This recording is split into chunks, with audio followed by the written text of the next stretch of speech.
Nós vamos conversar agora com síndrome do túnel do carpo. Bom, síndrome do túnel do carpo é uma das síndromes compressivas do membro superior mais frequentes na prática clínica. E é importante que a gente esteja atento para pensar no diagnóstico, e a gente só consegue fazer um diagnóstico se a gente pensa nele, né? E é muito frequente, extremamente frequente, que alguns pacientes procurem o cardiologista, por incrível que pareça, né? Por quê? Porque quando sente dormência no membro superior, em qualquer lugar, pode ser na mão, acha que é coração e vai no cardiologista, né? Digamos assim, uma certa crendice popular, né? Dor no peito, vai no cardiologista, dormência no braço, vai no cardiologista. Dormência na mão, acaba indo no cardiologista também. Então, a síndrome do túnel do carpo, né, ela com frequência vem parar na nossa mão para fazer o diagnóstico, e se a gente não pensar nessa possibilidade, a gente vai achar que aquilo ali é só nervosismo, ou vai fazer os exames cardiológicos, já vai dar tudo normal, vai dizer para ele que não é nada, ou vai dizer para ele que, para o paciente ou para a paciente, que tem que procurar outro especialista, porque coração não é. A gente tem que pensar nisso daqui, tá? Então, a síndrome do túnel do carpo é uma síndrome compressiva, na qual o nervo mediano vai ser comprimido exatamente nessa região do túnel do carpo. Eu digo que é simples, né? Porque é só lembrar da anatomia dessa região. E aqui a gente tem um caso clínico, que é um caso clínico bastante simples, né? É um caso clínico que o Rodrigão me passou. É uma paciente do sexo feminino, de 50 anos, residente em Niterói, dependente militar, tabagista, diabética, esses são 2 fatores de risco, né, que procurou o serviço médico de ortopedia com queixa de dor, queimação e, entre aspas, dormência, né, que a gente vai falar parestesia, nas mãos há mais de 3 anos, de caráter progressivo, tá? E ela também relata que essas sensações, dor, queimação e parestesia nas mãos, se irradiam para os membros superiores e pioram à noite, né? E é mais intensa na mão direita. Ela diz que foi submetida à cirurgia no punho esquerdo com recorrência das dores há alguns meses, tá?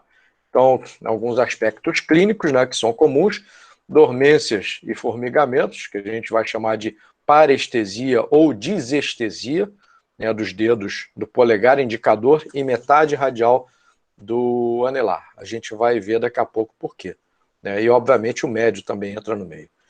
E uma atrofia visível da musculatura tenar, né, são os aspectos clínicos mais comuns: perda de tato, perda da força de preensão nas mãos e dificuldade de realização de alguns movimentos finos, principalmente com o dedo 1, 2 e 3. Tá? E aí são algumas formas aqui de pesquisar sensibilidade, né? E o dinamômetro é a forma de medir a força muscular de forma mais objetiva. E tem o teste do pensamento, né, com a capacidade nossa de fazer oposição, né, e prender um determinado objeto, como, por exemplo, uma folha de papel, um cartão ou coisa parecida. Vamos dar uma revisada na anatomia para a gente poder entender bem, né? Então, aqui está o nosso caro e prezado nervo mediano. Nervo mediano, vocês devem lembrar, ele sai de onde? Ele tem uma raiz lateral, uma raiz medial, né? Então ele tem fibras que vão de C5, C6, C7, C8 e T1. Todos os níveis do plexo braquial estão representados no nervo mediano. Tá? O nervo mediano, ele não tem nenhum tipo de representação, né, no braço, mas o forte dele é antebraço e mão. Tá? Isso daqui é só recordando, né, uma forma da gente lesionar o nervo mediano, que seria uma fratura supracondiliana do húmero. Isso vai ser dito aí na atividade assíncrona, que vocês vão assistir daqui a pouco. E basicamente o que ele vai inervar do ponto de vista motor é a loja anterior do antebraço, 6 músculos e meio, né? Tira um músculozinho e meio, que é a porção medial do flexor profundo dos dedos, e o flexor ulnar do carpo. O restante do antebraço é do nervo mediano. Mas aqui, para o assunto de hoje, a gente não vai utilizar isso, porque a compressão é mais distal do que isso. Mas essa parte aqui, ó, 5 músculos intrínsecos na metade tenar da mão, é importante, tá? Isso daí fica depois do sítio de compressão. E pele da palma. Pele da palma, vocês devem lembrar, né? Qual é o dedo de divisão da palma da mão entre os territórios de inervação sensitiva? O quarto dedo. Então, o quarto dedo para lateral é o nervo mediano, o quarto dedo para medial, metade do quarto dedo para medial é do nervo ulnar, tá? Exatamente essa área amarela que nós estamos vendo aqui nessa figura aqui embaixo, tá? Então, alguns movimentos por conta da inervação da eminência tenária, né, e dos dois primeiros lumbricais vão estar prejudicados, né, que é a flexão do punho pelo antebraço, mas não é o caso aqui, flexão e adução do polegar e flexão dos dedos 2 e 3 por causa dos primeiro e segundo lumbricais, né? Então, é justamente esses movimentos aí que a gente estava testando ali. Então, aqui, mais uma vez, né, a área de inervação sensitiva cutânea do nervo mediano, quarto dedo para lateral, né, e tudo que é inervado na palma extrapola para o dorso da falange distal e da falange média, vocês devem lembrar disso muito bem, né? E aqui a distribuição anatômica, né, pela eminência tenar. Então, quando a lesão é mais em cima, a gente tem a mão da benção palpal, que é típica, mas quando a compressão é mais embaixo, a gente tem que ver melhor o que vai acontecer. Então, aqui, um detalhamento, né? Nós temos um ponto importante aqui, que é o retináculo dos flexores, nessa região, e o nervo mediano passando aqui. Vamos ver, então, melhor o que é esse túnel do carpo, tá? Vejam que aqui a gente tem um espaço que é bastante restrito. Aqui nós temos os ossos do carpo, tá? Nós temos aqui a fileira distal de ossos do carpo, trapézio, trapezoide, capitato e amato, tá certo? E aqui nós temos em cima uma fita fibrosa bastante forte, tá? Que é o ligamento carpal transverso, tá? Que é contínuo com o retináculo dos flexores. Então, esse ponto, né? E vocês notem aqui que para manter essa estrutura óssea aqui, né? A gente tem vários ligamentos aqui, né? Mantendo toda essa estrutura óssea, que são aquelas duas fileiras de ossos do carpo, fileira proximal e fileira distal. E aqui, fechando, né, esse túnel, a gente tem esse ligamento carpal transverso, que é contínuo com o retináculo dos flexores, tá? Então, aqui, exatamente aqui, a gente tem um espaço, tá, que é cercado por estruturas que são rígidas, são inflexíveis, né? Ossos e ligamentos, e aqui o retináculo dos flexores reforçado por um ligamento. Então, nesse espaço aqui, bastante restrito, a gente tem vários tendões, né? Tendão do flexor superficial dos dedos, tendão do flexor profundo dos dedos, tendão do flexor longo dos polegares, né? O flexor radial do carpo está aqui num segmento separado, tá? E notem que nesse ponto aqui a artéria radial já virou ali para a região da tabaqueira anatômica, né? A artéria ulnar e nervo ulnar, eles passam fora do retináculo, né? Aqui a gente tem o tendão do flexor ulnar do carpo também fora do retináculo.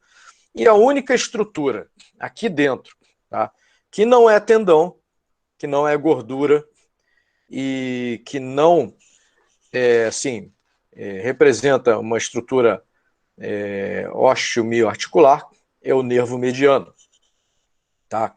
Então, sempre lembrando, nervo ulnar passa do lado de fora do retináculo dessa região do túnel do túnel do carpo. A artéria ulnar está fora do túnel do carpo. A artéria radial está fora do túnel do carpo. Só o nervo mediano vai passar dentro do túnel do carpo. Então, obviamente, só o nervo mediano vai ser comprimido na síndrome do túnel do carpo. Então, o que pode causar essa síndrome do túnel do carpo? Qualquer coisa que se expanda aí dentro, né? Você tem um espaço muito restrito, você tem vários tendões ali passando, tendões e bainhas tendíneas, né? E você tem gordura, E qualquer coisa que aumente de volume ali vai causar um aumento, uma compressão no nervo mediano, tá certo? Você aumentar, por exemplo, se você injetar água ali dentro, soro, vai comprimir o nervo mediano. Se você aumentar a quantidade de gordura, vai comprimir o nervo mediano. Se você tiver alguma alteração degenerativa, né, que leve a um aumento do volume de algum desses tendões, uma tendinite crônica, por exemplo, vai comprimir o nervo mediano. Então, quando a gente vira essa figura dessa forma, né, a gente pode ter a noção bastante nítida, né, do que é esse túnel. Né? É como se fosse ali o túnel que vem de São Francisco para Icaraí, né? Tem aqui o asfalto e o túnel. Né? Então é um espaço, é isso que tem que ficar assim na cabeça de vocês, um espaço muito restrito, tá? Que é fechado por ossos, retináculo e ligamentos, ou seja, nada ali é elástico, é extensível, né? E no meio disso daí, várias estruturas tendíneas e um nervo no meio do caminho, que é o nervo mediano, que é quem vai sofrer na síndrome do túnel do carpo. Ok? Então, é muito natural pensar que, sendo a compressão nesse nível, a partir daí, ou seja, distalmente esse nível, você vai ter uma síndrome compressiva. Do ponto de vista motor, o que é inervado daqui para frente? Eminência tenar, né, e primeiro e segundo lombricais.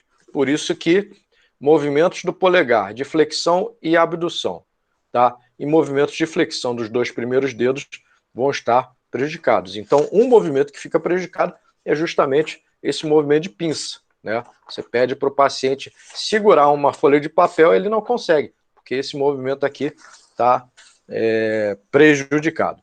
E do ponto de vista sensitivo, o que a gente vai ter aqui, que é o que acaba chamando a atenção do paciente, né?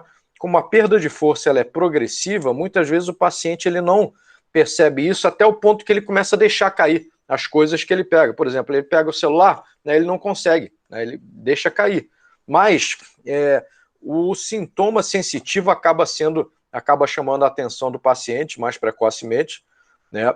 E ele acaba procurando algum médico, algum especialista por conta disso, ou um clínico geral, ou muitas vezes, como eu disse para vocês, vai no cardiologista, ou às vezes ele vai no ortopedista direto, tá? Por quê? Por causa da síndrome de compressão que dá parestesia. Parestesia onde? No território de inervação cutânea do nervo mediano, que é metade do quarto dedo para a lateral na palma da mão. Então, metade do quarto dedo para a lateral, a gente tem síndrome compressiva, a gente vai ter parestesia, ok? Então essa figura ilustra isso muito bem, e essa outra figura também ilustra muito bem aqui o dilema que tem o nervo mediano em passar no espaço tão apertado, com vários outros tendões, e comprimir tendão não faz tanta diferença quanto comprimir o nervo mediano.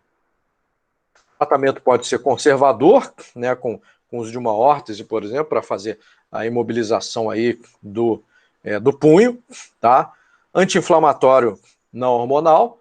Você pode fazer injeção de corticosteroide, né, que é um anti-inflamatório hormonal, né, que é para diminuir, por exemplo, o volume das estruturas ali dentro, ou pode ser um tratamento cirúrgico, né? Nesse tratamento cirúrgico, o que basicamente vai se fazer? Vai se fazer um corte, né, no que está comprimindo. Você não vai desmontar a estrutura óssea, né? É muito mais fácil você cortar o retináculo dos flexores e o ligamento carpal transverso, e aí você descomprime o nervo mediano e você trata a síndrome do túnel do carpo, ok?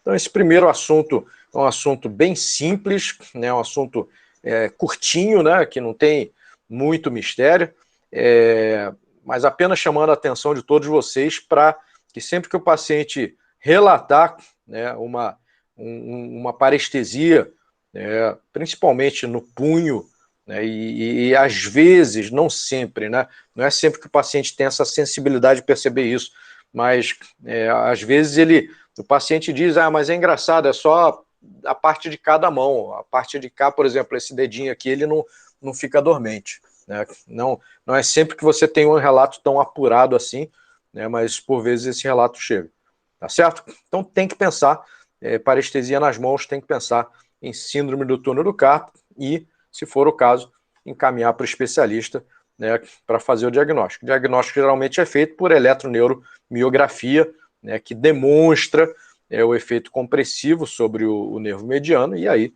a partir do momento em que é fechado o diagnóstico, vai-se para o tratamento. Ok?